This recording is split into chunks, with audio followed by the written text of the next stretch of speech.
Hello students, HK Edu Hub চ্যানেলে তোমাদের সবাইকে ওয়েলকাম জানাই। আজকে আমরা তোমাদের ক্লাস 10-এর টেস্ট এক্সামের জন্য একটি স্কুল তোমরা দেখতে পাচ্ছ, কোনটায় টাউন আরসি বিদ্যাপীঠ এইচএস। এই স্কুলের প্রশ্নপত্র আমরা দেখে নেব। তোমাদের ফিজিক্যাল সায়েন্সের টেস্টে যে 90 নম্বরের প্রশ্নপত্র হবে, সেই 90 নম্বরের পুরো প্রশ্নপত্র আমরা আজকের ক্লাসে সলভ করে নেব এবং যেগুলো ব্যাখ্যা করার প্রয়োজন আছে সেগুলো খুব সহজ করে আমরা ব্যাখ্যা করব, যাতে করে যারা ক্লাসগুলো দেখছো সবার বুঝতে সুবিধে হয় এবং ক্লাসটা অনেক সহজ মনে হয়। দেখো, আমরা জানি যে প্রথমত আমাদের টেস্ট এক্সামে ফিজিক্যাল সায়েন্সের ক্ষেত্রে 15টা এমসিকিউ আসে, তাই না? তাহলে চলো গ্রুপ এ থেকে আমাদের পরপর আমরা এমসিকিউগুলোর আনসারগুলো দেখে নিই। প্রথমে আমরা প্রশ্ন পাচ্ছি, দেখো 11.2 লিটার কোনো আদর্শ গ্যাসের এসটিপিতে পিভি এর মান কত? আমরা জানি যে পিভি সমান হচ্ছে আরটি, তাই না? 1 মোল আদর্শ গ্যাসের জন্য পিভি ইকুয়াল টু আরটি। ওকে, এবার 1 মোল যদি না হতো তাহলে এখানে আমরা এন কথাটা ব্যবহার করতাম। এন মোল আদর্শ গ্যাসের জন্য পিভি ইকুয়াল টু এনআরটি লিখতাম, তাই না? 1 মোল হলে এন এর মানটা 1 হয়ে যায়, তখন আমরা পিভি ইকুয়াল টু আরটি বলি, সেটা 1 মোল গ্যাসের ক্ষেত্রে।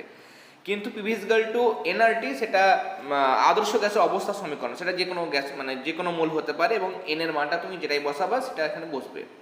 এবার এখানে দেখো, খেয়াল করো, আমার এখানে এন এর মান কত হবে? আমার যে গ্যাসটা দিয়েছে সেটার আয়তন হচ্ছে 11.2 লিটার।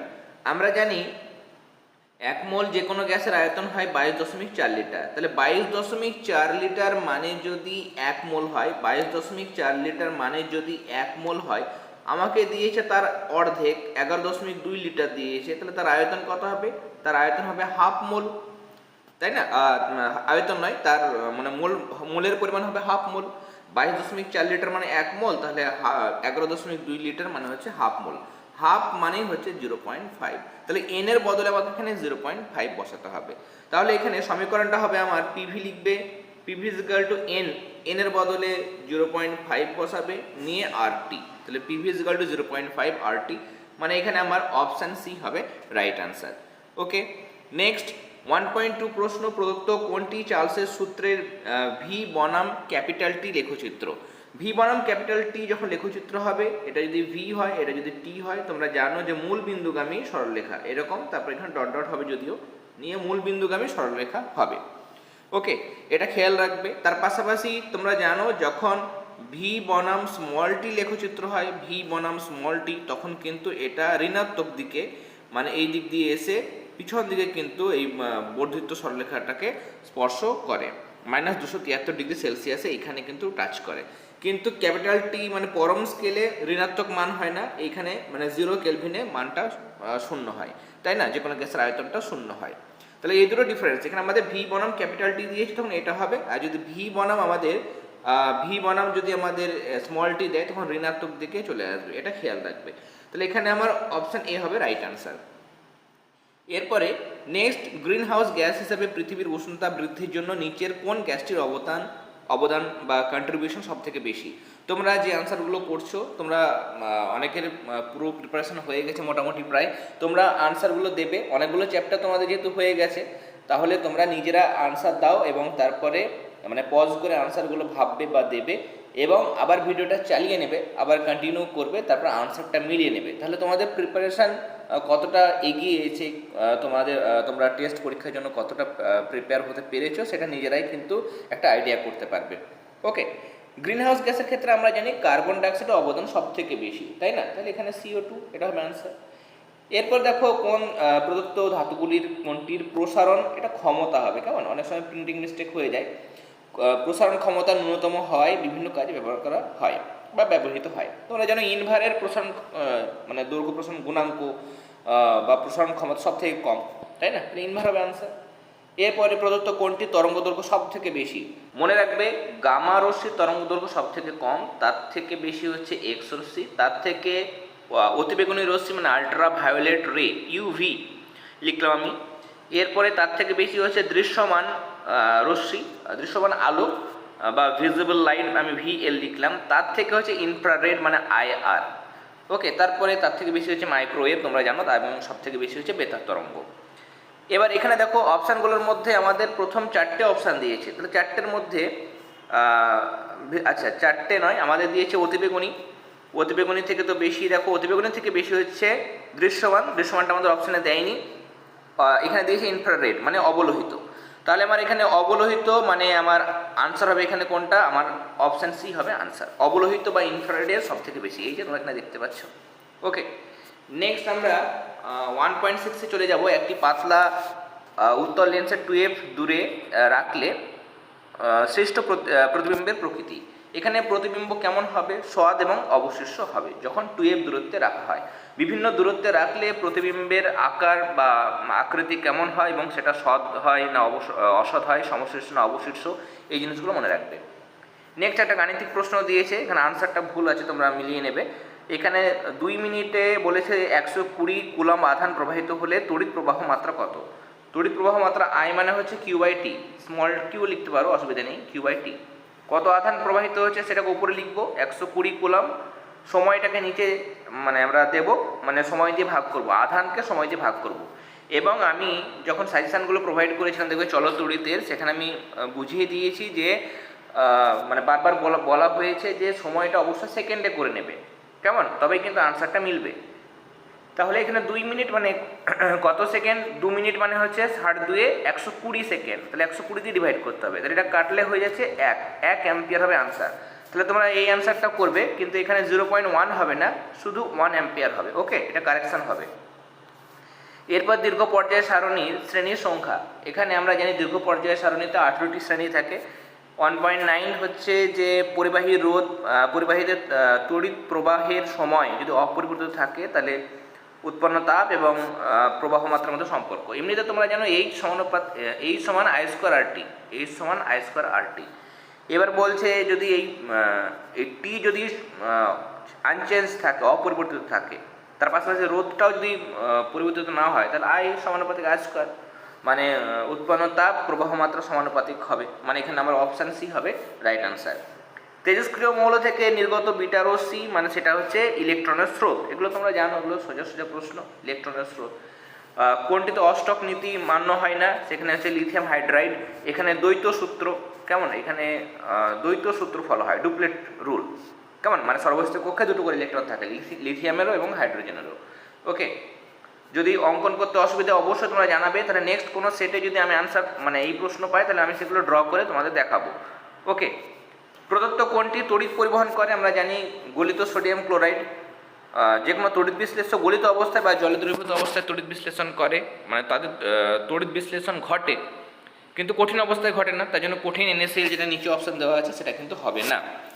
ওকে, নেক্সট আমরা 1.13 চলে যাব। কপার সালফেটের জলীয় দ্রবণে অতিরিক্ত পরিমাণ জলীয় অ্যামোনিয়া যোগ করলে দ্রবণের বর্ণ কী হবে। এখানে দ্রবণের বর্ণ গাঢ় নীল হয়ে যাবে, কেমন, এখানে গাঢ় নীল হবে আনসার। জিঙ্ক ব্লেন্ডের সংকেত হচ্ছে ZnS। আর শেষ MCQ হচ্ছে প্রদত্ত কোনটি অ্যালকোহল, দেখো নিচেরটা CH3CH2OH মিথ ইথ, তাহলে ইথানল, কেমন, ইথানল হচ্ছে এটা অ্যালকোহল একটা।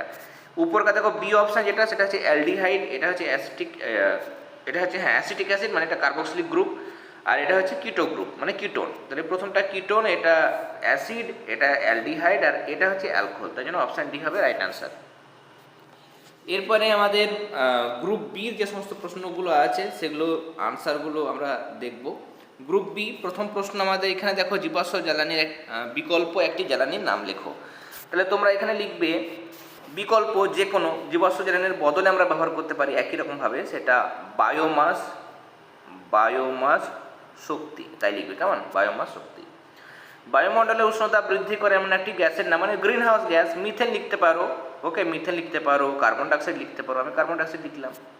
কোলবেড থেকে কোন জ্বালানি আহরণ করা হয়, এখানে আমাদের কোলবেড থেকে মিথেন আহরণ করা হয়, মিথেন আহরণ করা হয়, মিথেন CH4।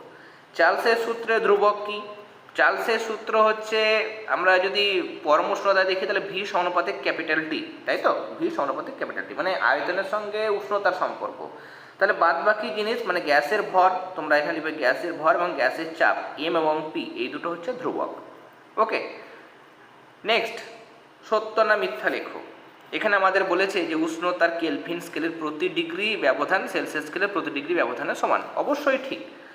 আমার সেলসিয়াস স্কেল 0 ডিগ্রিতে শুরু হয়, 100 ডিগ্রিতে শেষ হয়, মাঝে আমার 100 ডিগ্রি 100 ডিগ্রির ঘর, মানে 100 ঘর, মাঝখানে 100টা ঘর, মানে প্রাথমিক অন্তর 100 ঘর। কেলভিন স্কেলও একই রকম, 273 শুরু, 373 শেষ, মাঝে ঘর কতগুলো? 100টা। তাহলে এর 100টা ঘর মানে এক একটা ঘর, এর 100টা ঘর মানে এক একটা ঘর সমান, তাহলে এর এক একটা ঘরের যা ব্যবধান এর এক একটা ঘরের ব্যবধান সমান হবে। তার মানে এই যে মন্তব্য সেটা হচ্ছে সত্য। ওকে, এটা আমাকে মুছতেই হবে, তোমরা এটা দেখে নাও, আমি এটা মুছে দিচ্ছি। নেক্সট, গ্যাসের আয়তন প্রসারণ গুণাঙ্কের মান। গ্যাসের ক্ষেত্রে আয়তন প্রসারণ গুণাঙ্ক মানেই হচ্ছে, আমি এটা সাজেশনও দিয়েছিলাম, 1/273 ডিগ্রি সেলসিয়াস টু দি পাওয়ার -1 বা ইনভার্স। কেমন, পার কথা ইউজ করবে না। গলীয় দর্পণের মেরু কাকে বলে? গলীয় দর্পণের মেরু মানে হচ্ছে যে দর্পণে যেটা গলীয় দর্পণের ক্ষেত্রে বক্র, মানে এই বক্রতার যে মাঝের যে বিন্দু সেটাকে বলা হয় দর্পণের মেরু, তাই না? তোমরা সংজ্ঞাটা পাবে, তোমরা সেখানে করে নিও, বইয়ের মধ্যে দেখবে দেওয়া হয়েছে। অবতল দর্পণের দুটো ব্যবহার লিখবে, দাঁতের চিকিৎসায় ডেন্টিস্টরা বা দন্ত চিকিৎসকরা বিশেষ ধরনের অবতল দর্পণ ব্যবহার করেন। 2 নম্বর লিখবে, মোটর গাড়ির হেডলাইটে অবতল দর্পণ বা কনকেভ লেন্স ব্যবহার করা হয়। এরপরে প্রতিসরণের ক্ষেত্রে আপতন কোণ প্রতিসরণ কোণ যদি এরকম হয় তাহলে চ্যুতি কোণ কত? সোজা আমাদের দেখো, আপতন কোণ মানে হচ্ছে আই, প্রতিসরণ কোণ মানে এই 30 ডিগ্রি, সেটা হচ্ছে আর। এই জন্য আমাকে বলেছে, তাহলে চ্যুতি মানে হচ্ছে আমাকে আই মাইনাস আর করতে হবে। আই মাইনাস আর মানে 45 থেকে 30 বাদ দেবে, তাহলে 15 ডিগ্রি হবে এখানে আনসার। ওকে, অথবা দিয়ে প্রশ্ন, একটি অর্ধ পরিবাহীর নাম সিলিকন লিখতে পারো, সিলিকন, জার্মেনিয়াম। সিলিকন মানে SI।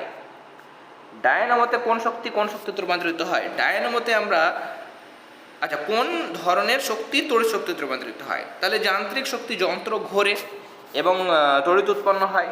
তাহলে কোন শক্তি তড়িৎ শক্তিতে রূপান্তরিত হয়? তাহলে তোমরা এখানে যান্ত্রিক শক্তি লিখবে। ওকে, যান্ত্রিক শক্তি। নক্ষত্রের বিপুল পরিমাণ শক্তির উৎস এখানে হচ্ছে নিউক্লিয়ার সংযোজন। কেমন? Nuclear fusion. তাহলে এটা হচ্ছে, আমি এইখানে আনসারটা লিখে দিচ্ছি, সেটা হচ্ছে তোমরা লিখবে নিউক্লিয়, তোমরা নিজেরা শুনে শুনেও আশা করি লিখতে পারবে, যাদের অসুবিধা হবে আমি তাদের জন্য লিখে দিচ্ছি। নিউক্লিয় সংযোজনটা লেখার জায়গায় নেই, আচ্ছা, নিউক্লিয় আর সংযোজন, তাই না? নিউক্লিয় সংযোজন পুরোটা লিখবে, কেমন? নিউক্লিয় সংযোজন। নেক্সট, তাপ পরিবাহিতাঙ্কের SI একক। SI একক, এই এককটা লিখবে watt metre inverse kelvin inverse. এই ওয়াট না লিখে জুলও লিখতে পারো, তাহলে তোমাকে ওয়াট মানে জুল পার সেকেন্ড, তাহলে joule second inverse, metre inverse, kelvin inverse. কেমন? বা joule metre inverse, kelvin inverse, second inverse, এরকমভাবে ঘুরিয়েও অনেক সময় বইয়ে দেওয়া থাকে। যখন আমি সাজেশন দিয়েছিলাম তখন তোমাদের বলেছিলাম যে দুরকমভাবেই কিন্তু অপশান পাবে। অনেক সময় এই জিনিসটা কনফিউজ করার জন্য দেয়, তোমরা ঘাবড়ে যাবে না, দুটোই কিন্তু মনে রাখবে। কেমন? স্তম্ভ মেলানো, দেখো এখানে স্তম্ভ মেলানোটা খুব সহজ দিয়েছে। আমরা প্রথমে দেখতে পাচ্ছি যে একটি সন্ধিগত মৌল, গ্রুপ 3 থেকে 12 পর্যন্ত সন্ধিগত মৌল আমাদের এখানে হয়ে যাচ্ছে, দেখো নিকেল Ni। ওকে, ইউরেনিয়াম উত্তর, মানে ইউরেনিয়ামের পরে যে মৌলগুলো এসছে যেমন প্লুটোনিয়াম। কেমন? তাহলে এটার সঙ্গে এটা হলো, এটার সঙ্গে এটা হলো। ওকে, থার্মিট পদ্ধতিতে উচ্চ উষ্ণতায় Fe2O3 ফেরিক অক্সাইডকে বিজারিত করে কে? না তো একটা ধাতু, সেটা হচ্ছে অ্যালুমিনিয়াম। তাহলে অ্যালুমিনিয়ামের সঙ্গে ম্যাচ হবে। আর লাস্টে যেটা দিয়েছে আমাদের, সেটা হচ্ছে ধাতু সংকর কাঁসাতে উপস্থিত, কাঁসার মধ্যে কী থাকে? টিন থাকে, তাহলে এটা হবে অ্যান্সার। ওকে, নাইট্রোজেনের লুইস ডট গঠন। নাইট্রোজেনের ক্ষেত্রে নাইট্রোজেনে তোমরা ইলেকট্রন বিন্যাস করবে, তাহলে কত হবে? 2,5, তাহলে 5টা ইলেকট্রন। তাহলে 5টা ইলেকট্রন যখন আঁকবে তখন এদিকে নাইট্রোজেনের 3টে ইলেকট্রন আর এদিকে 2টো ইলেকট্রন আঁকবে। ওকে, এদিকে 2টো ইলেকট্রন আঁকবে আর এখানে 3টে আঁকবে। দাঁড়াও, 3টে ইলেকট্রন আঁকবে। এখানেও নাইট্রোজেনের মাঝখানে 1, 2, 3টে ইলেকট্রন আর এদিকে 2টো ইলেকট্রন আঁকবে। এরপরে এই মাঝের 6টা, 2টো মিলে 8টা হয়ে গেল, এরও মাঝের 2টো আর 6টা এটা মিলে হয়ে গেল 8টা। নিয়ে ফাইনালি তোমরা কী করবে? এবার এটাকে তীর চিহ্ন দেবে, তীর চিহ্ন দেওয়ার পর এখানে তোমরা কী করবে? নাইট্রোজেন, এখানে 2টো ইলেকট্রন পড়ে আছে, দাঁড়া 1 মিনিট, নাইট্রোজেন 2টো ইলেকট্রন পড়ে আছে, এখানে ট্রিপল বন্ড হয়ে গেল এবং নাইট্রোজেন 2টো ইলেকট্রন পড়ে থাকবে। ওকে, এরকমভাবে অঙ্কন করবে। নেক্সট, আমি এটা মুছে দিলাম। পরের প্রশ্ন, তড়িৎ বিশ্লেষণে কোন প্রকার তড়িৎ প্রবাহ ব্যবহার করা হয়? অবশ্যই ডাইরেক্ট কারেন্ট ব্যবহার করা হয়। আমি অলরেডি যে কয়েকটা ক্লাস হয়েছে, আমাদের 3-4টে ক্লাস হয়েছে, ক্লাস 10-এর জন্যই তোমাদের এই চ্যানেলটা ক্রিয়েট করা হয়েছে। এখানে তোমরা ক্লাস 10-এর এরকম টেস্টের প্রিপারেশান, মাধ্যমিকের আগে সমস্ত রকম গাইডেন্স তোমরা পাবে জীবনবিজ্ঞান, ভৌত বিজ্ঞানের। আমরা টেস্ট পেপারগুলো সলভ করব, পর্ষদ হোক, এবিটি টেস্ট পেপার, সেগুলো আমরা আমাদের চ্যানেলে সলভ করব। সাজেশন আর আনসার সমস্ত কিছু, মানে 100% গাইডেন্স জীবনবিজ্ঞান, ভৌত বিজ্ঞানে তোমরা পাবে। তোমরা অবশ্যই চ্যানেলটি সাবস্ক্রাইব করে নিও। এখানে আমরা ডাইরেক্ট কারেন্ট বা সমপ্রবাহ ব্যবহার করি, তাই না? অল্টারনেটিং কারেন্ট ব্যবহার করি না। এরপর জলের তড়িৎ বিশ্লেষণে ক্যাথোডে কোন গ্যাস? ক্যাথোডে হাইড্রোজেন গ্যাস, অ্যানোডে অক্সিজেন গ্যাস, এগুলো তোমরা জানো, সোজা প্রশ্ন। তারপরে তামার চামচের উপর রূপোর প্রলেপ দিতে অ্যানোড কী ব্যবহার করবে? কিসের প্রলেপ দেবো? রূপোর। তার জন্য এখানে আমরা রূপোটাকে, বিশুদ্ধ রূপোর পাতটাকে অ্যানোডে ব্যবহার করব। কেমন? বিশুদ্ধ রূপোর পাত মানে AU, বিশুদ্ধ রূপোর পাতকে আমরা AU বলছি, সরি AG, বিশুদ্ধ রূপোর পাতকে আমরা অ্যানোড হিসেবে ব্যবহার করব। এরপর একটি সমযোজী তরল, খুব সহজ, সমযোজী তরল হচ্ছে জল। ওকে, নেক্সট আমরা আমাদের যে বড় প্রশ্ন, আচ্ছা আরও প্রশ্ন রয়েছে 2.16, ফেরিক ক্লোরাইডের জলীয় দ্রবণে অ্যামোনিয়ার জলীয় দ্রবণ যোগ করলে যে অধক্ষেপ পড়ে তার সংকেত কী? এখানে ফেরিক হাইড্রোক্সাইডের মানে অধক্ষেপ পড়ে, ফেরিক হাইড্রোক্সাইড, তোমরা লিখবে ফেরিক হাইড্রোক্সাইড, সংকেত লিখবে FeOH3, পারলে সমীকরণটাও দিয়ে দিও। লাইকার অ্যামোনিয়া কি? তোমরা অনেকেই জানো, অজৈব রসায়ন যে চ্যাপ্টারটা, সেখানে তোমাদের দেওয়া হয়েছে যে 0.88 আপেক্ষিক গুরুত্ব বিশিষ্ট অ্যামোনিয়ার গাঢ় জলীয় দ্রবণকে লাইকার অ্যামোনিয়া বলে। এটা তোমরা ভালো রকমভাবে প্র্যাকটিস করবে। এই প্রশ্নটা কিন্তু প্রায়ই দেয় বিভিন্ন স্কুলের টেস্টের পরীক্ষায়, এই একটা প্রশ্ন যেটা প্রত্যেকটা স্কুলেই প্রায় মোটামুটি দেওয়া হয়। ওকে, তাহলে 0.88 আপেক্ষিক গুরুত্ব বিশিষ্ট অ্যামোনিয়ার গাঢ় জলীয় দ্রবণকেই লাইকার অ্যামোনিয়া বলা হয়। এরপর নেক্সট কোয়েশ্চেন, এখানে আমাদের বলছে IUPAC নেম লেখো। এগুলো তো খুব সহজ। IUPAC নেমের ক্ষেত্রে দেখো, এটা 1 নম্বর দেবে, যেখানে আমাদের কার্যকরী গ্রুপ আছে 1, এটা 2, এটা 3, তাহলে মিথ ইথ প্রোপ, এবং এটা অ্যালডিহাইড, তাহলে নাম হয়ে যাবে প্রোপা। আচ্ছা, এখানে অনেকে গন্ডগোল করে, এটা করবে না, প্রোপানাল হবে না। কেমন? প্রোপানাল মানে অ্যালডিহাইড, অ্যালকোহল হয়ে গেল। প্রোপান্যাল হবে, যত নয় জ ফেলা আকার ল, প্রোপান্যাল। এই ছোটোখাটো জিনিসগুলো খেয়াল রাখবে। ওকে, অ্যালডিহাইড মানে অ্যাল কথাটা যোগ হয়, ন্যাল। পিভিসি এর মনোমার, পিভিসি মানে পলিভিনাইল ক্লোরাইড, পলিভিনাইল ক্লোরাইড, তাহলে মনোমারের নাম কী হবে? শুধু ভিনাইল ক্লোরাইড, তাই না? শুধু ভিনাইল ক্লোরাইড, এটা হবে এর মনোমারের নাম। এখানে দেখো একটা এর সমাবয়ব লিখতে বলেছে, আমি এটা মুছে দিচ্ছি। সমাবয়ব মানে আইসোমার, এখানে আমাদের গঠন সংকেত লিখতে হবে। এখানে এটা খেয়াল করো, এই জিনিসটা দুটো হাইড্রোজেন, দুটো কার্বন আছে, তাহলে দুটো কার্বন। আচ্ছা, জেনারেল ফর্মুলাটা আমরা লিখে নিই। তোমরা এই জিনিসগুলো কী করে করবে? দেখো, কার্বন কটা আছে? 1, 2, জেনারেল সংকেতটা লিখে নেবে। হাইড্রোজেন কটা আছে? 3টে, আর 2 5টা, আর একটা 6টা, আর অক্সিজেন এটা। এবার এটাকে আমরা লিখবো, আইসোমারগুলো লিখবো। এরকম লিখতে পারি CH3O CH3। দেখো, এখানেও কার্বন আছে 2টো, হাইড্রোজেন মোট 6টা, আর একটা অক্সিজেন। এটা কি? এটা হচ্ছে ডাই মিথাইল ইথার। একটা লিখতে বলেছে, একটাই আমি আইসোমার লিখলাম, ডাই মিথাইল। ও গ্রুপ আছে, কেমন? মানে এটা হচ্ছে ডাইমিথাইল ইথার। ওকে, নেক্সট আমাদের গ্রুপ বি কমপ্লিট হয়ে গেল। গ্রুপ সি থেকে যে প্রশ্নগুলো ছিল সেগুলো আমি টাইপ করে দিয়েছি, তোমাদের আমি এগুলো এক্সপ্লেন করে দিচ্ছি। ওকে, ক্লাসগুলো অবশ্যই তোমাদের উদ্দেশ্যে দেওয়া হচ্ছে, পুরো শেষ পর্যন্ত ক্লাসগুলো দেখবে, তবে আমি তারপর থেকে এরপরে যদি তোমরা চাও আমি অবশ্যই আরও সেট নিয়ে আসবো, কিন্তু সেখানে অবশ্যই শেষ পর্যন্ত ক্লাসগুলো দেখবে। যদি শেষ পর্যন্ত না দেখো বা শুধুমাত্র আনসার দেখলে হয়ে যাবে, বোঝাবার যদি কোনো প্রয়োজন না হয়, তাহলে সেগুলো ক্লাস করে কোনো লাভ নেই। এখন প্রিপারেশনটা তোমাদের ঠিকমতো এগিয়ে নিয়ে যেতে হবে। তোমরা অবশ্যই ক্লাসগুলো দেখবে, এবং যেগুলো বোঝানোর প্রয়োজন বা যেগুলো বুঝতে হবে সেগুলো আমি সহজ করে বুঝিয়ে দেবো। অবশ্যই তোমরাও সেটা মনোযোগ সহকারে শুনবে। আশা করি প্রত্যেকটা জিনিস তোমাদের খুব ভালো লাগবে। এখানে 3.1-এ প্রথম প্রশ্ন।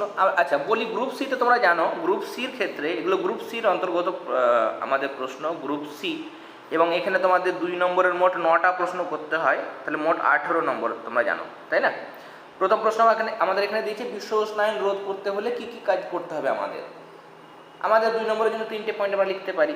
যে এক হচ্ছে, আমি এখানে বই থেকে দিয়েছি, এখানে যে অ্যান্সারগুলো দেখতে পাচ্ছ সেগুলো আমি সাঁতরা থেকে, ছায়া টেক্সটবুক রয়েছে, ভট্টাচার্য ব্রাদার্স রয়েছে, রেফারেন্স বইয়ের ক্ষেত্রে সাঁতরা পাবলিকেশন, রায় মার্টিন এবং ছায়া পাবলিকেশন, এগুলো আমি ব্যবহার করেছি। ওকে, এখানে বলছে গ্লোবাল ওয়ার্মিং কমানোর উপায়, জীবাশ্ম জ্বালানি যেমন কয়লা, পেট্রোলিয়াম, প্রাকৃতিক গ্যাস, এগুলো ব্যবহার কমাতে হবে। আর যেগুলো অপ্রচলিত শক্তি যেমন সৌরশক্তি, জোয়ারভাটা শক্তি, বায়ু শক্তি, এগুলোকে কাজে লাগাতে হবে, ফলে কার্বন ডাইঅক্সাইডের পরিমাণটা কমবে। আর গ্রিন হাউস গ্যাস যাতে কমে তার জন্য বনভূমি মুখ্য ভূমিকা পালন করে, তার জন্য বনসৃজন করতে হবে। আর সিএফসি, ক্লোরোফ্লোরোকার্বন, এগুলো ব্যবহার কমাতে হবে।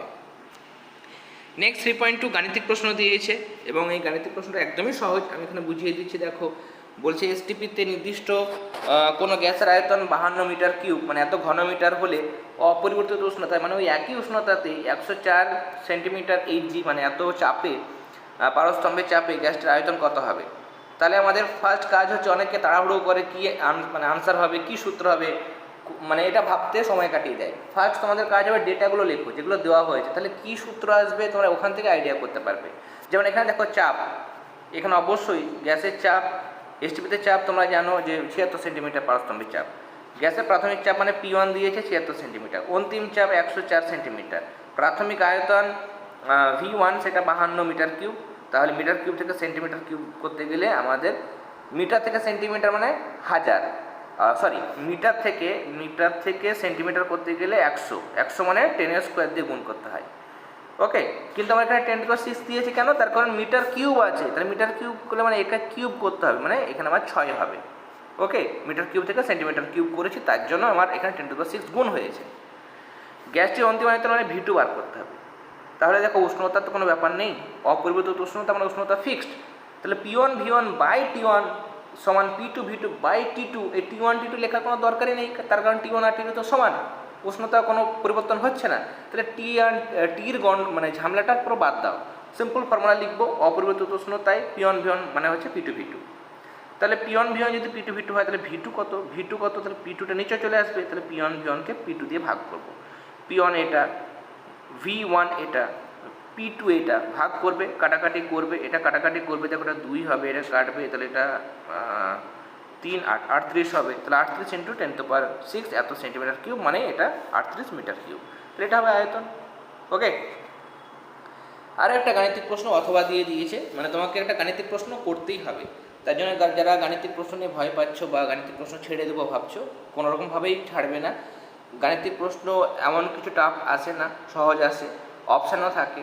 তার জন্য এখনও যেহেতু সময় আছে, গাণিতিক প্রশ্নগুলো ভালো করে প্র্যাকটিস করে নাও, এবং আমি পরীক্ষার আগে কিছুদিন পরেই আমি তোমাদের কিছু ইম্পর্টেন্ট সূত্র প্রত্যেকটা চ্যাপ্টার থেকে সেগুলো দিয়ে দেবো, এবং রাসায়নিক গণনা থেকে কী কী সমীকরণগুলো করবে সেগুলোও দিয়ে দেবো, তাহলে তোমাদের যে কোনো প্রশ্ন সলভ করতে সুবিধা হবে। এখানে আমাদের বলেছে 4 atm চাপে 300 কেলভিন উষ্ণতায় 8 গ্রাম H2 গ্যাসের আয়তন কত হবে। তাহলে এখানে খেয়াল করো, এখানে আচ্ছা আর এর মানটা দিয়ে দিয়েছি 0.082, এটা তোমরা জানো, এত litre atmosphere mole inverse kelvin inverse. তাহলে চাপ কত লিখলাম, উষ্ণতা কত লিখলাম, মোল সংখ্যা। হাইড্রোজেন গ্যাস বলেছে, হাইড্রোজেন গ্যাসের মানে আণবিক গুরুত্ব কত, 2, তাহলে 2 গ্রাম মানে 1 মোল, 2 গ্রাম হাইড্রোজেন মানে 1 মোল, তাহলে 8 গ্রাম মানে কত, 8 গ্রাম মানে 4 মোল, তাই না, 8কে 2 দিয়ে ভাগ করলাম। আয়তন আমাকে বের করতে বলেছে। ওকে, আর এর মান বলে দিয়েছে। আদর্শ গ্যাসের অবস্থার সমীকরণ তোমরা জানো, P V = nRT। তাহলে P মানে এখানে P মানে এখানে কত বলেছে, 4 atm, তাহলে P মানে 4 বসলো, V তো বের করতে হবে, তাহলে PV সমান nRT। n মানে কত এখানে পেয়েছে 4 মোল, তাহলে n, আর মানে 0.082 বলে দিয়েছে এই যে, এবং T মানে হচ্ছে 300 কেলভিন বসালাম। তাহলে 4V মানে যদি এটা হয়, তাহলে শুধু V মানে কত, এই 4টা নিচে ডান দিকে চলে আসবে, কাটাকাটি হবে, এটা 0.082কে 300 দিয়ে গুণ করবে, তাহলে 24.6 লিটার, এটা হবে নির্ণেয় আয়তন।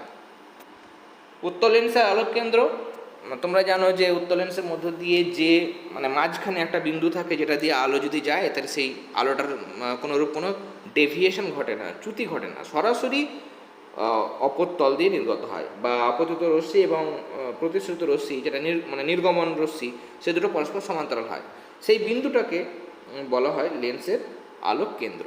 ওকে, এখানে আনসার দেওয়া হয়েছে। এরপরে নেক্সট, দিনের বেলা আকাশ নীল দেখায় কেন। তার কারণ সূর্যের সাদা আলোর মধ্যে 7টা রং থাকে, তাই না? বেনিয়া সহ কালা, তোমরা জানো রংধনুর মধ্যেও থাকে। এবার 7টি বিভিন্ন তরঙ্গদৈর্ঘ্য বিশিষ্ট মানে রশ্মি থাকে, আলো থাকে, প্রত্যেকটা তরঙ্গদৈর্ঘ্য আলাদা, লাল, নীল, বেগুনি, আসমানি, সবুজ, হলুদ, কমলা, লাল, সবগুলোর মানে তরঙ্গদৈর্ঘ্য আলাদা। সবথেকে বেশি তরঙ্গদৈর্ঘ্য হচ্ছে লাল, নীল এবং বেগুনি তরঙ্গদৈর্ঘ্য সবথেকে কম। এবার সূর্যরশ্মি যখন আলোর মানে বায়ুমণ্ডল ভেদ করে আসছে, তখন বাতাসের মধ্যে অনেক ধূলিকণা আছে, সূক্ষ্ম সূক্ষ্ম ধূলিকণা দিয়ে ওই সূর্যের আলোগুলো বিক্ষিপ্ত হয়ে যাচ্ছে, চারিদিকে ছড়িয়ে যাচ্ছে। এবার সূর্যের সাদা আলোর মধ্যে নীল আর বেগুনি যে আলো, তাদের বিক্ষেপণের হারটা সবথেকে বেশি। লাল যে আলো সেটা কিন্তু বিক্ষেপিত খুব কম হয়, বিক্ষেপ হয় না, ছড়ায় না। নীল বা বেগুনি আলোগুলোর বিক্ষেপটা বেশি হয়, তাহলে ধূলিকণা দিয়ে বেশি বিক্ষিপ্ত হবে এবং আকাশ থেকে ওই বিক্ষিপ্ত নীল বর্ণের আলো বায়ুমণ্ডলের বিরাট স্তর ভেদ করে সবচেয়ে বেশি পরিমাণে আমাদের চোখে এসে পৌঁছায়। এই কারণেই কিন্তু দিনের বেলায় আমাদের আকাশটাকে নীল মনে হয়। 3.4-এ দেখো প্রশ্ন দিয়েছে, দারুণ ইম্পর্টেন্ট একটা প্রশ্ন। ভাস্বর বাতি যেটা, সেটার তুলনায় এলইডি বাতি দুটি সুবিধা। একটা 60 ওয়াট ক্ষমতার ভাস্বর বাতির ল্যাম্পের সমপরিমাণ আলো দেওয়ার জন্য ওই একই আলো দেবে। একটা ভাস্বর বাতি যার ক্ষমতা 60 ওয়াট, ওই বাল্ব যতটা আলো দেবে, আমি যদি এলইডি বাল্ব লাগাই তাহলে 60 ওয়াট দরকার হয় না, 6-8 ওয়াটের একটা এলইডি বাল্ব মানে সমান ব্রাইটনেস দেখায়।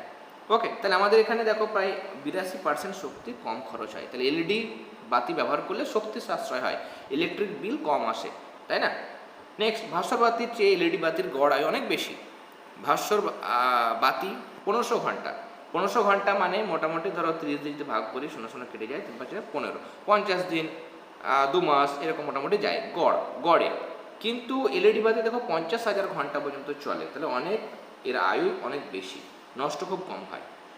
ফ্লেমিংয়ের বামহস্ত নিয়ম তোমরা জানো, যদি আমরা বাম হাতের তর্জনী, মধ্যমা এবং বৃদ্ধাঙ্গুলি পরস্পরকে সমকোণে রেখে প্রসারিত করি, তাহলে তর্জনীটা কি করে, চৌম্বক ক্ষেত্রের দিক, মধ্যমাটা যেটা নিচের দিকে থাকে সেটা তড়িৎ প্রবাহের দিক নির্দেশ করে, আর বুড়ো আঙুল যেটা বৃদ্ধাঙ্গুলি, সেটা পরিবাহীর গতির অভিমুখ নির্দেশ করে। পরের প্রশ্ন ছিল, কিপ যন্ত্র প্রস্তুত করা যায় এমন একটা গ্যাসের নাম, হাইড্রোজেন সালফাইড। প্রস্তুত সমীকরণ FeS তার সঙ্গে H2SO4 তৈরি হচ্ছে FeSO4 + H2S, মানে ফেরাস সালফাইড, তার সঙ্গে সালফিউরিক অ্যাসিডের বিক্রিয়ায় ফেরাস সালফেট উৎপন্ন হয় এবং হাইড্রোজেন সালফাইড গ্যাস উৎপন্ন হয়। পরের প্রশ্ন, ন্যাপথলিন সোডিয়াম ক্লোরাইডের প্রদত্ত দুটি ধর্মের তুলনা করো, গলনাঙ্ক, জলদ্রাব্যতা। যারা ক্লাসগুলো দেখছো অবশ্যই ক্লাসটাতে লাইক দেবে এবং তোমাদের বন্ধুদের সাথেও ক্লাসগুলো শেয়ার করে নেবে। সবেমাত্র কয়েকটা ক্লাস হয়েছে, তোমাদের ক্লাস 10-এর জন্যই চ্যানেলটা ক্রিয়েট করা হয়েছে, তাই অবশ্যই বেশি পরিমাণে চ্যানেলটা তোমাদের ফ্রেন্ড সার্কেলের মধ্যে শেয়ার করবে এবং তারাও যেন ক্লাসগুলো দেখে এবং চ্যানেলটি অবশ্যই সাবস্ক্রাইব করার জন্য অবশ্যই বলবে। তোমাদের উদ্দেশ্যেই কিন্তু এই ক্লাসগুলো দেওয়া হচ্ছে। ওকে, তোমাদের যদি ভালো লাগে অবশ্যই আমি আরও অনেক বেশি করে ক্লাসগুলো দেব এবং তোমাদের যদি কোনো ডিম্যান্ড থাকে, কোন মানে জীবনবিজ্ঞান, ভৌতবিজ্ঞানের কীরকম ক্লাস দিলে সুবিধা হয়, সেগুলো তোমরা জানাবে, তাহলে আমি সেরকমভাবে ক্লাসগুলো প্রোভাইড করব। ওকে, এখানে আমাদের তুলনা করতে বলেছে সোডিয়াম, ন্যাপথলিন এবং সোডিয়াম ক্লোরাইড, এবং খেয়াল করো দুটো ধর্ম বলে দিয়েছে। এক হচ্ছে গলনাঙ্ক তুলনা করতে হবে। আমরা যদি গলনাঙ্ক তুলনা করি, ন্যাপথলিনের গলনাঙ্ক দেখো অনেক কম, প্রায় 80 ডিগ্রি সেলসিয়াস, প্রায় 80 ডিগ্রি সেলসিয়াস। কিন্তু সোডিয়াম ক্লোরাইড এমনিতে গলনাঙ্ক অনেক বেশি, 820 ডিগ্রি সেলসিয়াস। জলদ্রাব্যতা, ন্যাপথলিন তো জলে দ্রবীভূত হয় না, মানে অদ্রবণীয়, কিন্তু সোডিয়াম ক্লোরাইড মানে লবণ যেটা, সেটা জলদ্রবীভূত হয়। ওকে, সোডিয়াম ক্লোরাইডের আয়নীয় বন্ধন, এটা একদমই সহজ, তোমরা জানো এগুলো। সোডিয়াম ক্লোরাইডের আয়নীয় বন্ধন কীভাবে গঠিত হয়। সোডিয়ামের বাইরের কক্ষে একটা ইলেকট্রন থাকে, সে একটা ইলেকট্রন দেখো ক্লোরিনকে দিয়ে দেয়, নিয়ে ক্লোরিনের বাইরের কক্ষে 7টা ছিল, সেটা 8টা হয়ে যায়। সোডিয়ামে একটা ইলেকট্রন ছাড়ে, তার জন্য Na+, আর ক্লোরিনে একটা ইলেকট্রন গ্রহণ করে, তার জন্য Cl- তৈরি হয়, Na+, Cl-, এরকমভাবে NaCl গঠিত হয়। কার্বন ডাইঅক্সাইডের লুইস ডট গঠন দারুণ ইম্পর্টেন্ট, এই প্রশ্নগুলো খুব ইম্পর্টেন্ট, ভালো করে প্র্যাকটিস করবে এগুলো। কার্বনের ক্ষেত্রে বাইরের কক্ষে 4টা ইলেকট্রন, দেখো এইদিকে 2টো আর এইদিকে 2টো দেখিয়েছে, তাই না? আর অক্সিজেনের বাইরের কক্ষে 6টা ইলেকট্রন, এই যে 2, 3, 4, 5, 6, এখানেও দেখো 1, 2, 3, 4, 5, 6। এবার দুটো করে ইলেকট্রন কার্বনের দিকে আসবে, নিয়ে জোড় তৈরি হবে। দেখো এখানে অক্সিজেনের 2টো ইলেকট্রন চলে এসছে, নিয়ে ইলেকট্রন জোড় গঠিত হলো। নিয়ে এখানে দেখো এই অক্সিজেনের কতগুলো হয়ে গেল, আমার এই অক্সিজেন হলো 1, 2, 3, 4, 5, 6, 7, 8। অক্সিজেনের নিজের 6টা আর কার্বনের 2টো হয়ে গেল 8টা, তাহলে 2,8 হয়ে গেল। এখানেও তাই অক্সিজেনের নিজের 6টা আর কার্বনের 2টো হয়ে গেল 8টা, তাহলে 2,8 হয়ে গেল। কার্বনের নিজের 4টে ছিল, অক্সিজেন 4টে নিল, তার মানে 8টা হয়ে গেল। এবার এখানে দেখো দুটো ইলেকট্রন মিলে একটা বন্ড, দুটো ইলেকট্রন মিলে একটা বন্ড, তাহলে এখানে ডবল বন্ড হয়েছে এই কারণে। আর এইদিকেও তাই, দুটো ইলেকট্রন মিলে একটা বন্ড, এই দুটো ইলেকট্রন মিলে একটা বন্ড, তাহলে এইদিকেও double bond, O double bond C double bond O. এরকমভাবে সমযোজী দ্বিবন্ধনের মাধ্যমে সমযোজী দ্বিবন্ধনের মাধ্যমে কার্বন ডাইঅক্সাইড অণু গঠিত হয়। ক্যালামাইন কোন ধাতুর আকরিক? জিঙ্কের আকরিক। সংকেত লিখতে বলেছে ZnCO3। আর থার্মিট পদ্ধতিতে কোন কোন ধাতু নিষ্কাশন করা হয়? আয়রন মানে Fe, ক্রোমিয়াম মানে Cr, ওকে, ম্যাঙ্গানিজ মানে Mn, এগুলো নিষ্কাশিত হয়। ওকে, ইত্যাদি ধাতুর অক্সাইড থেকে, অবশ্যই অক্সাইড থেকে সেগুলো নিষ্কাশন করা যাবে। ইথিলিনের গঠন সংকেতের সাহায্যে দেখাও এটা একটা অসম্পৃক্ত হাইড্রোকার্বন। দেখাবে এখানে ডাবল বন্ড রয়েছে, দুটো কার্বনের মধ্যে ডাবল বন্ড থাকা, এটা অসম্পৃক্ত। তোমরা জানো যে সিঙ্গেল বন্ড থাকলে সেটা সম্পৃক্ত, ডাবল বন্ড বা ট্রিপল বন্ড থাকলে সেটা অসম্পৃক্ত হয়।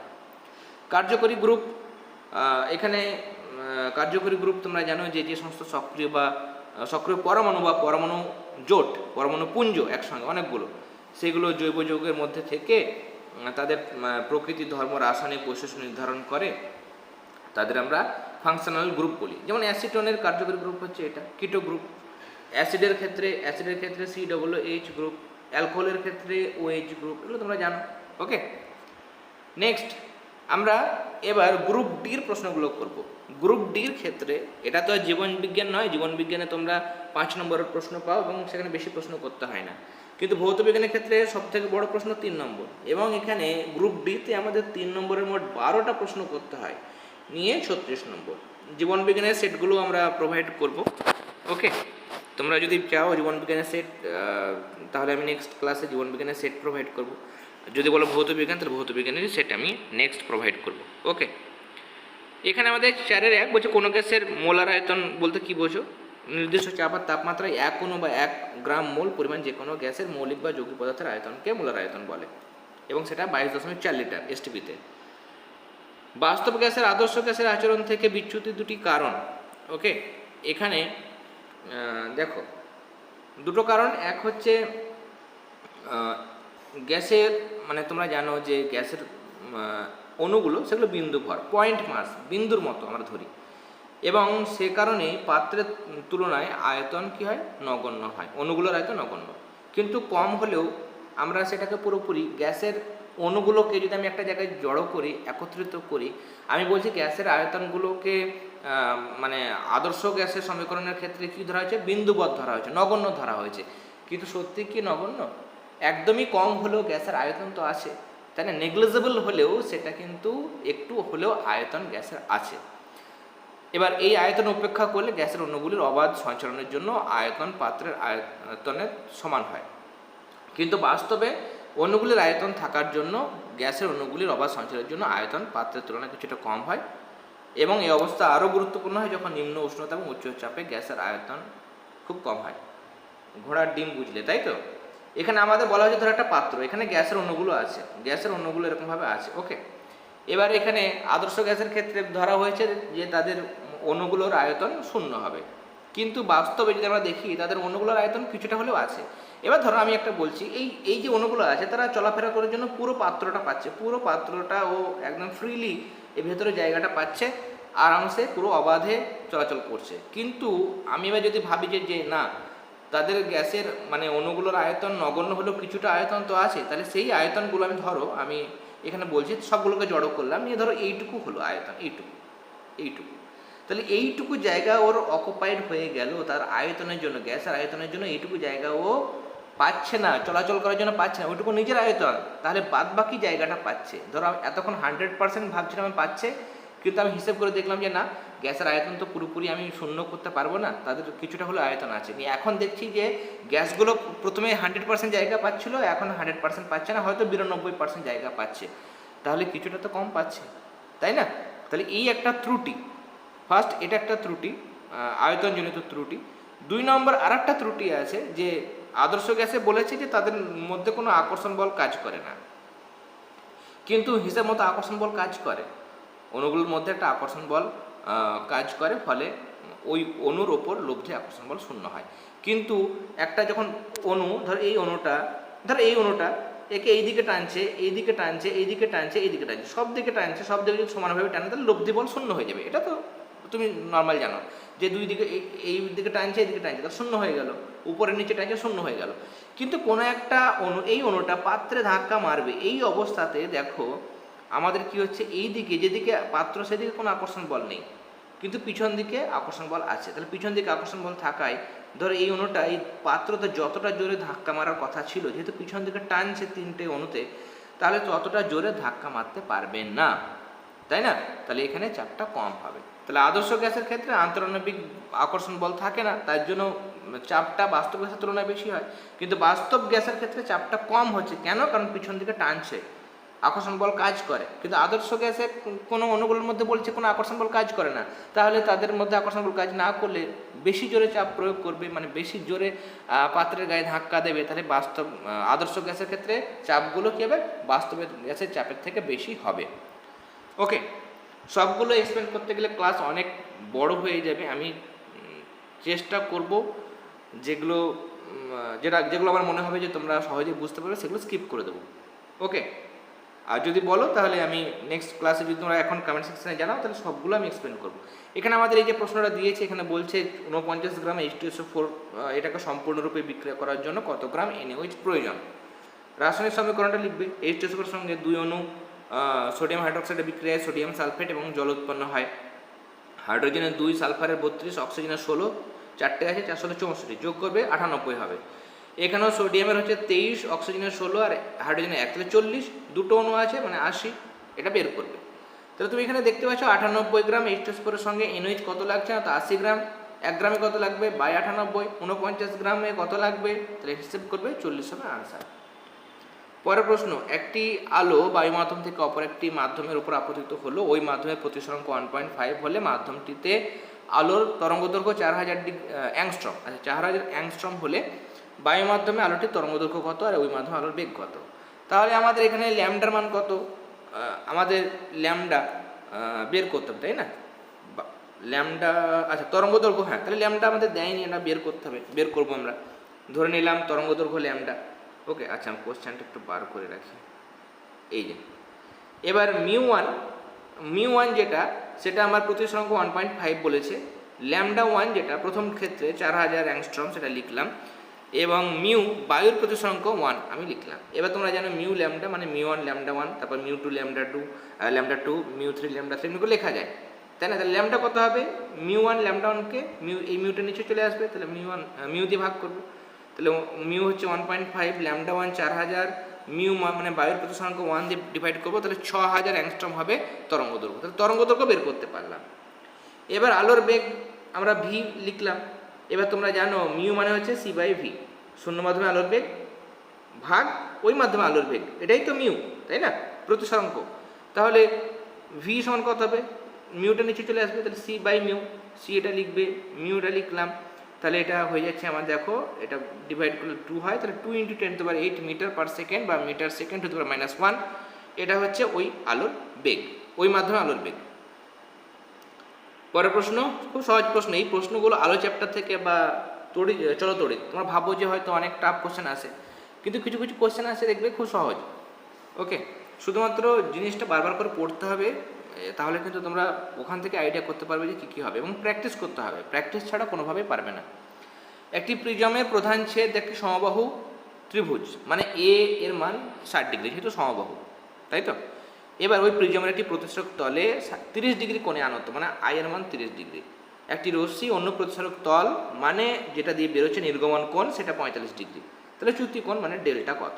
ব্যাস, তুমি ডেটা লিখলেই তোমাকে ডেটাতেই বলে দেবে যে এই ফর্মুলা অ্যাপ্লাই করো, ডেটাতে কথা বলবে।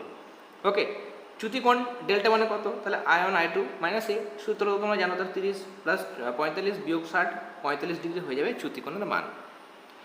দৈর্ঘ্য প্রসারণ গুণাঙ্ক, ওগুলো সহজ জিনিস তোমরা জানো, একক হচ্ছে কেলভিন ইনভার্স। দৈর্ঘ্য বলুক, আয়তন প্রসারণ গুণাঙ্ক বলুক বা ক্ষেত্র প্রসারণ গুণাঙ্ক, সবগুলোর একক হচ্ছে কেলভিন ইনভার্স।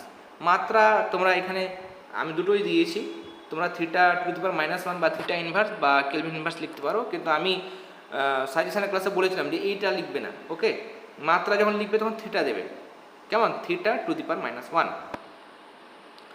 তাপ পরিবাহিতা কী কী বিষয়ের উপর নির্ভর করে? এক হচ্ছে পরিবাহীর দৈর্ঘ্য মানে এল, তার সঙ্গে নির্ভর করে তাপ পরিবাহিতা। প্রস্থচ্ছেদের সমানুপাতিক হয়, দৈর্ঘ্যের ব্যস্তানুপাতিক হয়, আর মানে দুই সমান্তরাল পৃষ্ঠের উষ্ণতা পার্থক্য যত বেশি হয় পরিবাহিত তাপের পরিমাণ তত বেশি হয়, তার মানে তার সঙ্গে সমানুপাতিক, দুটো পৃষ্ঠের উষ্ণতা পার্থক্যের সঙ্গে সমানুপাতিক। আর তাপীয় রোধ এবং তড়িৎ রোধের এখানে সাদৃশ্যতার ধারণা থেকে রাশিমালা বের করতে হবে, এটা তোমরা করবে। তাপ চ্যাপ্টার হয়ে গেছে, আশা করি তোমরা পারবে। উত্তল লেন্সের সাহায্যে অসৎ এবং অসৎ সমশীর্ষ বিবর্ধিত প্রতিবিম্ব।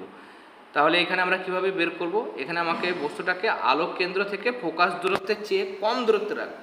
লেন্সে যেটা মানে লেন্সের আলোক কেন্দ্র থেকে, আলোক কেন্দ্র মানে ও, এখানে তোমরা এই যে ছবিটা দেখতে পাচ্ছ ও, এটা হচ্ছে আলোক কেন্দ্র, ফোকাস দূরত্ব হচ্ছে এফ, তার কম দূরত্ব মানে এখানে রেখেছি আমি পিতে রেখেছি, নিয়ে আমাদের এখানে কি তৈরি হচ্ছে পি ড্যাশ, পিছন দিকে, লেন্সের পিছন দিকেই তৈরি হচ্ছে, লেন্সের যেদিকে বস্তু আছে সেই দিকেই তৈরি হচ্ছে, মানে সেটা কী হবে, অসৎ হবে, সমশীর্ষ হবে এবং বস্তুর আকার থেকে দেখতে পাচ্ছ বড়। হাইপারমেট্রোপিয়া বা দীর্ঘদৃষ্টি কি জানো? এটা দীর্ঘদৃষ্টি মানে নামটা কেমন হয়, যেটা দেখতে পাও সেই হিসেবে নাম। কেউ যদি কাছের জিনিস দেখতে পায় দূরেরটা পায় না, তো কাছে দেখতে পায় মানে মায়োপিয়া রোগ, হ্রস্ব দৃষ্টি। দীর্ঘদৃষ্টি মানে দূরেরটা দেখতে পায়, দূরের বস্তু দেখতে পায়, কাছেটা দেখতে পায় না। তাহলে অনেক সময় আমরা কি করি, মানে যেটা হয়েছে সেটাতে আমরা রোগ বলি, কিন্তু এখানে হচ্ছে যেটা দেখতে পাই ভালো আছে সেটাতে আমাদের রোগের নাম, মানে দূরের দৃষ্টি ঠিক আছে অথচ নামটা হয়ে গেল দীর্ঘদৃষ্টি। কেমন? প্রতিকার হচ্ছে উত্তল লেন্স ব্যবহার করতে হবে উপযুক্ত ফোকাস দৈর্ঘ্যে। গাণিতিক প্রশ্নটা আমরা সলভ করব। গাণিতিক প্রশ্ন বারবার বলছি ভালো করে প্র্যাকটিস করো, ভৌতবিজ্ঞানের নম্বর পাওয়া খুব সহজ। যদি ভালো করে প্রিপারেশান নাও, ভালো করে তোমাদের প্রেজেন্টেশন ঠিকঠাক হয়, গাণিতিক প্রশ্নগুলো যদি তোমরা ঠিকমতো সলভ করতে পারো, তাহলে ভৌতবিজ্ঞানে তোমাদের লেটার মার্কস পাওয়া কেউ আটকাতে পারবে না। এখানে 220 ভোল্ট 60 ওয়াট রেটিংয়ের একটি বাল্বের রোধ আর ওই মধ্য দিয়ে তড়িৎ প্রবাহ মাত্রা, এগুলো তো সহজ প্রশ্ন। রোধ বের করার নিয়ম হচ্ছে ভি স্কোয়ার বাই পি, মানে বিভব প্রভেদকে স্কোয়ার করবে আর ক্ষমতা মানে কত ওয়াট, 100 ওয়াট, সেটাতে ডিভাইড করবে। এই শূন্য কাটো, এখানকার শূন্য এই শূন্য কাটো, 22কে 22 দিয়ে গুণ করলে কত হয়, 484 ওহম। প্রবাহ মাত্রা আই বের করার নিয়ম হচ্ছে পি বাই ভি, পি নিচে ভিতে ডিভাইড করবে, তাহলে 0.45 এত অ্যাম্পিয়ার প্রায়। তাহলে আমরা বের করে নিলাম। এখানে আর একটা প্রশ্ন ছিল যে আন্তর্জাতিক নিয়ম অনুসারে লাইভ তারের রং কি, না তো বাদামি। অথবা দিয়ে প্রশ্ন আছে, অথবা দিয়ে প্রশ্ন যেটা ছিল সেটা হচ্ছে যে ওহমের সূত্রটা লেখো। ওহমের সূত্র তোমরা পারবে, এখানে ওহমের সূত্র লিখে দিয়েছি, ভি সমানুপাতিক আই বা ভি সমান আইআর, এটা লিখবে। আর এর সাথে একটা জিনিস দিয়েছে, সেটা হচ্ছে যে কোনো পরিবাহী দুই প্রান্তে যদি 20 ভোল্ট বিভব প্রভেদ প্রয়োগ করা হয়, তাহলে 4 অ্যাম্পিয়ার তড়িৎ প্রবাহ মাত্রা হয়, তাহলে প্রবাহী রোধ কত। মানে আমার এখানে বলেছে যে বিভব প্রভেদ হচ্ছে 20 ভোল্ট, তড়িৎ প্রবাহ মাত্রা 4 অ্যাম্পিয়ার, তাহলে রোধ কত, তাহলে রোধ V is equal to I R, তাহলে আর মানে কত, আইটা নিচে চলে আসবে, তাহলে ভি বাই আই, ভিকে আই দিয়ে ডিভাইড করবে, তাহলে 5 ওহম, এটা হচ্ছে রোধ। এরপর ওরস্টেড পরীক্ষা থেকে কি প্রমাণিত হয়, আমি এখানে লিখে দিয়েছি যে কোনো তড়িৎবাহী তারের চারপাশে একটি চৌম্বক ক্ষেত্র উৎপন্ন হয় এবং প্রবাহের অভিমুখ পরিবর্তন করলে চৌম্বক ক্ষেত্রের অভিমুখও বিপরীত দিকে হয়, তবে এর জন্য তারটি নিজে চৌম্বকে পরিণত হয় না। এটাই হচ্ছে আমাদের ওরস্টেডের মূল সিদ্ধান্ত। আর ডিসি অপেক্ষা এসির সুবিধা, ডিসি তুলনায় এসি উৎপাদন খরচটা কম, এসি বিভবকে বা ভোল্টেজকে ট্রান্সফরমারের সাহায্যে প্রয়োজন মতো বাড়ানো বা কমানো যায়, ডিসিতে কিন্তু এই সুবিধাগুলো নেই। ফিউজ তারের বৈশিষ্ট্য 25% টিন, 75% লেড বা সীসা শঙ্কধাতু দিয়ে তৈরি। ফিউজ তারের রোধাঙ্ক খুব বেশি, গলনাঙ্ক কম। 4.8 একটি তেজস্ক্রিয় মৌল থেকে আলফা, একটা আলফা, এগুলো তোমরা জানো আশা করি, যাদের সিলেবাস কমপ্লিট হয়ে গেছে তোমরা জানো যে আলফা কণা যখন বের হয় তখন উপরের ভর সংখ্যা 4 একক কমে যায় আর নিচে পারমাণবিক সংখ্যা 2 একক কমে যায়। তাহলে 235 থেকে 4 কমলে 231, নিচে থেকে 2 কমলে হয়ে যাবে 90।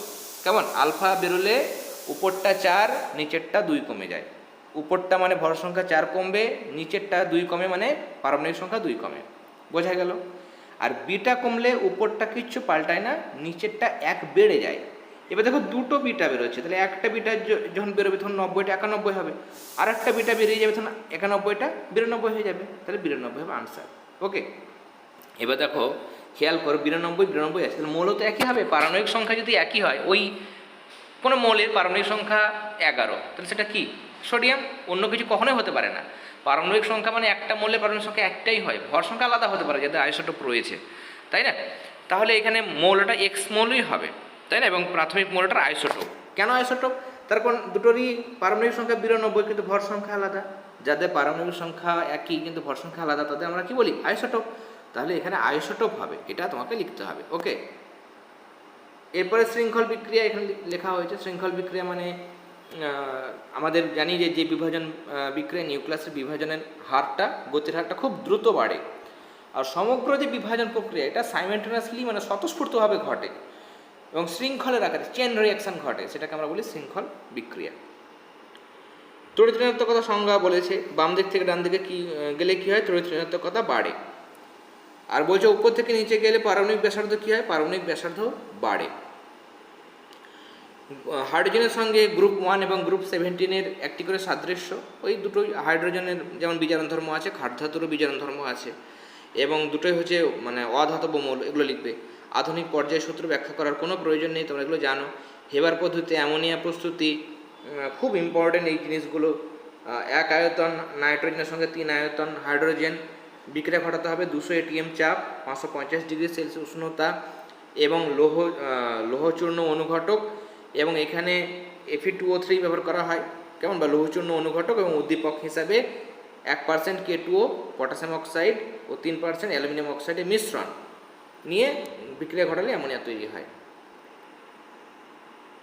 এটা 4.11 প্ল্যাটিনাম, এটা বানানটা ভুল হয়েছে, তোমরা ঠিক করে নিও, ঠিক আছে? এটা প্ল্যাটিনাম হবে আর এটা তড়িৎদ্বার হবে। মুখে বলে আমি টাইপ করেছি, তার জন্য এটা তড়িৎদ্বার হবে। ওকে, আর এটা প্ল্যাটিনাম বলছে ব্যবহার করে। আমি এটা ঠিক করলাম মনে হলো, আবার এই জিনিসটা ভুল হয়ে গেছে। এটা অম্লায়িত মানে অ্যাসিড মিশ্রিত, আমি ঠিক করেছিলাম, জানি না হয়তো এটা সেভ হয়নি, আমি সেভ না করে হয়তো এটা ব্যাক করে দিয়েছিলাম, তার জন্য এই জিনিসটা হয়েছে। অম্লায়িত জলে তড়িৎ বিশ্লেষণ করলে ক্যাথোডে কি বিক্রিয়া ঘটে, আর তড়িৎ বিশ্লেষণের জন্য বিশুদ্ধ জলের বদলে কেন অম্লায়িত জল ব্যবহার করা হয়? তো তড়িৎ বিশ্লেষণ করলে এখানে জলটা ভেঙে যাবে H+OH- আয়নে, নিয়ে ক্যাথোডে H+টা যাবে, ইলেকট্রন গ্রহণ করবে, মানে বিজারণ হবে, হাইড্রোজেন তৈরি হবে, দুটো হাইড্রোজেন পরমাণু মিলে একটা হাইড্রোজেন অণু তৈরি হবে। অম্লায়িত জল কেন ব্যবহার করা হয়? তার কারণ এখানে ক্ষারের কথাটা লিখবে না। ওকে, আনসারে ক্ষারের কথাটা লিখবে না, এটা কেটে দেবে, এই জায়গাটা কাটবে। বিশুদ্ধ জল এমনিতে আয়নের পরিমাণ খুব কম, তাহলে আয়নের পরিমাণ যদি কম থাকে তাহলে কম পরিমাণে H+OH- আয়ন উৎপন্ন করবে, তাহলে সেগুলো তড়িতের প্রায় উপরিবাহী বিশুদ্ধ জল। তার জন্য বিশুদ্ধ জলে অ্যাসিড মেশানো হয়, পরিমাণ মতো সালফিউরিক অ্যাসিড মেশাতে পারি, তাহলে আয়নের পরিমাণটা বেড়ে যায়, ফলে তড়িৎ বিশ্লেষণ সহজ হয়। ওকে, 4.11 কপার তড়িৎ ব্যবহার করে কপার সালফেটের জলীয় দ্রবণে তড়িৎ বিশ্লেষণে ক্যাথোড এবং অ্যানোডে সংঘটিত বিক্রিয়া দুটি লেখো। এখানে বিক্রিয়া দেওয়া হয়েছে, কপার সালফেট প্রথমে ভেঙে যায়, Cu বাই পজিটিভ এবং SO4 বাই নেগেটিভে ভেঙে যায়, এই জলও ভেঙে যায় H+OH- আয়নে। ক্যাথোডে Cu বাই পজিটিভ যায়, দুটো ইলেকট্রন গ্রহণ করে কপার উৎপন্ন হয়। অ্যানোডে কপার যেটা তড়িৎদ্বার সেটা দুটো ইলেকট্রন ছেড়ে দেয়, মানে জারণ ঘটে, নিয়ে Cu বাই পজিটিভ আয়ন হিসাবে ওই দ্রবণের মধ্যে আসে। ওকে, দারুণ ইম্পর্টেন্ট জিনিসটা, দারুণ ইম্পর্টেন্ট ঘটনা। ওকে, এবং এখানে ক্যাথোডটা পুরু হয়, অ্যানোডটা ক্ষয়প্রাপ্ত হয়। দ্বিতীয় অংশ ছিল এখানে অ্যানোড হিসেবে কী ব্যবহার করা হয় না, তো অবিশুদ্ধ কপার, মানে ব্লিস্টার কপার। নেক্সট 12 নম্বর প্রশ্ন, আমাদের শেষ প্রশ্ন এখানে, যদি এর সঙ্গে অথবা আছে ইথিলিনের পলিমারাইজেশন। এখানে যদি আমরা 150 থেকে 200 ডিগ্রি সেলসিয়াস তাপ দিই এবং 1500 থেকে 2000 ATM চাপ, ইথিলিনকে উচ্চ চাপে যদি দেওয়া হয়, তাহলে এখানে ইথিলিনটা দেখো পলিথিনে পরিণত হয়, ডাবল বন্ডটা ভেঙে যায়, সিঙ্গেল বন্ড নিয়ে বন্ড CH2 বন্ড হোল N, মানে পরপর অনেকগুলো অণু রয়েছে, তাই না? এটা হচ্ছে পলিমারাইজেশন বিক্রিয়া, একসঙ্গে অনেকগুলো যুক্ত হয়। IUPAC নেম দেখে নাও, এটা আমি নাম্বারিং করে দিয়েছি, মেথ ইথ প্রোবিউট। তাহলে বিউট দুটো ডবল বন্ড আছে, তাহলে অ্যালকিন, তাহলে বিউটিন লিখতে পারি, আমি বিউটিন লিখতে পারি, কিন্তু 1 নম্বর পজিশনে ডবল বন্ড আছে, তাই জন্য আমি এটাকে আরও সুন্দর করে লিখলাম বিউট 1 ইন। কেমন? বিউট 1 ইন, কারণ 1 নম্বরে ডবল বন্ড। জৈব অভঙ্গুর পলিমার তোমরা পাচ্ছ এখানে উদাহরণ, এখানে পলিথিন আছে, টেফলন আছে, আর ক্ষতিকারক প্রভাব আর প্রতিকার সম্ভাব্য উপায় এখানে দেওয়া হয়েছে। ক্ষতিকারক প্রভাব তোমরা দেখতে পাচ্ছ, ছোট করে নিজের ভাষায় লিখবে, আর প্রতিকার এখানে দেওয়া হয়েছে। ওকে, তাহলে আজকে আমরা টেস্ট পরীক্ষার জন্য একটি স্কুলের পুরো ভৌতবিজ্ঞানের পুরো প্রশ্নপত্র সলভ করে নিলাম।